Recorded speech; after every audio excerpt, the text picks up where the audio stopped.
সুদীর্ঘ সময় বুকে আগলে রেখেছিলাম। সেই মানুষগুলো চরম কষ্ট দিয়ে। আমি জানি না আমার এই কথাগুলো।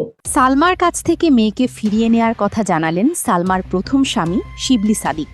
দীর্ঘ ১১ বছর পর মেয়ে স্নেহা ও মা সালমার মধ্যকার পুনরায় সখ্যতা তৈরি হলেও বিষয়টি নিয়ে চরম অসন্তোষ প্রকাশ করেছেন সালমার প্রথম স্বামী ও সাবেক সংসদ সদস্য শিবলি সাদিক।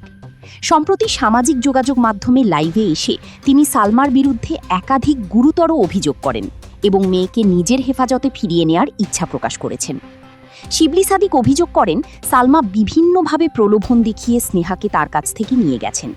তিনি জানান তার কাছে থাকাকালীন স্নেহা যে ধরনের আচরণ করত, সালমার কাছে যাওয়ার পর তার মধ্যে ব্যাপক পরিবর্তন এসেছে। শিবলি সাদিকের মতে সালমার আশকারা পেয়ে মেয়ে এখন উচ্ছৃঙ্খল হয়ে উঠেছে। পড়াশোনা ও সৃজনশীল কাজের বদলে মেয়েকে দিয়ে টিকটক ভিডিও করানো হচ্ছে, যা শিবলি সাদিক কোনোভাবে মেনে নিতে পারছেন না। তিনি মেয়েকে মোবাইল ফোন চালাতে দিতেন না, কিন্তু সালমা তার কাছে নিয়ে মেয়েকে দামি আইফোন উপহার দিয়েছেন। সেই ফোন পেয়ে সালমার মেয়ে টিকটক ভিডিও করা শুরু করে দিয়েছে।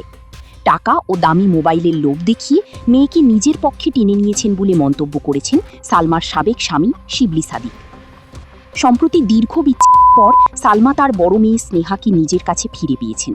তবে শিবলি সাদিকের সাম্প্রতিকই অনড় অবস্থানের কারণে সালমা আবারও মেয়েকে হারানোর দুশ্চিন্তায় পড়েছেন। শিবলি সাদিক লাইভে স্পষ্ট জানিয়েছেন যে মেয়ের ভবিষ্যতের কথা চিন্তা করে তিনি আর তাকে সালমার কাছে রাখতে চান না। ২০১১ সালে সঙ্গীতশিল্পী সালমা ও ৩ বারের সাবেক এমপি শিবলি সাদিক বিয়ে করেছেন।